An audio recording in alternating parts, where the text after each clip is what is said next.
ऐसा हो नहीं सकता कि जैसे चलो आप खड़े हुए तो प्रॉब्लम पैर में आपको थोड़ा सा दर्द होगा और एक इंजरी ले लोगे, कुछ ना कुछ ज्यादा आएगी, हाँ जी, कुछ ना कुछ ज्यादा आएगी। कुछ ना कुछ बाधा आएगी किसी ना किसी इंजरी पे। तो जैसे हल्का सा शरीर में दर्द हुआ जो अपन खड़े हुए, क्योंकि बैठे बैठे जाम हो जाता है ना शरीर, खड़े हो गए तो जो दर्द हुआ वो कौन सी इंजरी में हुआ? 5 इंजरी है ना आपके पास, स्पर्श इंजरी, पता चला आपको दर्द हुआ। तो जैसे ही पता चला तो विचार ये डालो, अपन फाइल कर रहे नहीं, हाँ कि इंद्री काम कर रही है, मैं जी हूँ। मैं ऐसा विचार करूँगी कि वास्तव में वो दर्द नहीं हुआ, दर्द का ज्ञान हुआ। हाँ जी, दर्द नहीं हुआ, दर्द का ज्ञान हुआ है। अब मैं जी हूँ, मैं ज्ञान करूँगा, क्यों ज्ञान करूँगा? जो दर्द का ज्ञान हो रहा है और दर्द में ज्ञान है नहीं। सही मायने में वही कायोत्सर्ग है। सही माने में कहा इसका नाम ही कायोत्सर्ग है। नहीं, जीव को जानना और काया का उत्सर्ग करना। काया का उत्सर्ग। तो बताओ नमोकार मंत्र से कैसे काया का उत्सर्ग हुआ? जो खड़े हुए सब कर रहे हैं वो कायोत्सर्ग ही कर रहे हैं। शरीर से तो ममत्व है ही नहीं। अगर शरीर से ममत्व हो तो बेल नहीं चढ़ना है, सही बात है, बेल प्याज नहीं नहीं खा ले, चिमनी नहीं सकता है, कोई मरा हुआ सब नहीं डाल दे। वही कायोत्सर्ग है। हाँ, अब अपनी पोजीशन वो वाली तो है नहीं, हमारी तो ये पोजीशन है। मच्छर काट ले तो पता चल जाता है, अभी पंखा बंद हो गया तो पता चल जाता है, और पंखा बंद हो गया इस पर नहीं का मुझे कुछ नहीं। अभी लाइट चली गई, अब जैसे पानी बरस रहा है, कौन सी इंद्री का विषय बन रहा है? नहीं, कर्ण और कर्ण दोनों ही, कर्ण और चक्षु और कर्ण दोनों का है ना। कान सुनना है, चक्षु देख रहे हैं। आप सब लोग इधर देख रहे हो ना, सबसे पहले बना कर्ण, कर्ण फिर अपन ने फिर चक्षु इंद्री। चक्षु इंद्री का मतलब किसी न किसी इंद्री का विषय बनेगा ही बनेगा। अब अपन बात कर रहे थे कायोत्सर्ग की, तो खड़े हुए तो जो पीड़ा हुई हल्की सी, स्पर्श इंद्री काम कर रही है।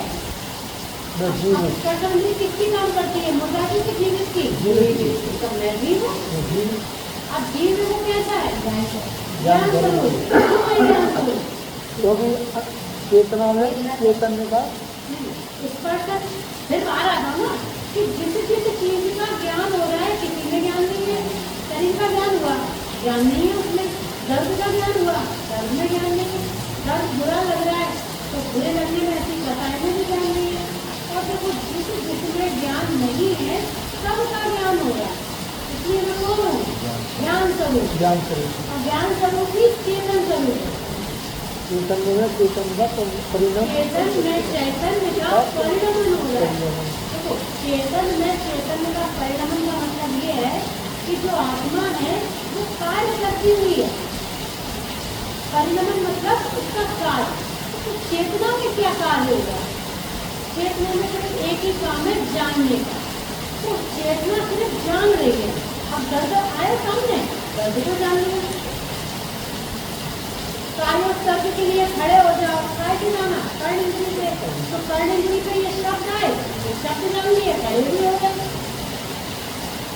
मतलब चेतन में चेतन का परिणाम हो रहा है, मतलब चेतना जो कार्य कर रही है उसका कार्य स्वतः प्रकाशक रूप से स्वयं जानने में आ रहा है और परिणी जानने में आ रहा है।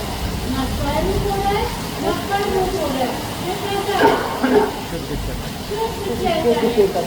देखो शरीर के रहते हुए ही जितने टाइम आपने अभ्यास किया, शरीर के ममत्व छूट गया, शरीर के ममत्व छूट गया, उसका नाम है कायोत्सर्ग। अब ऐसा विचार बनेगा, पूरे दुनिया की बात पूरियाँ होती है, एक बार जो विचार कर दिया इससे क्या फायदा होगा?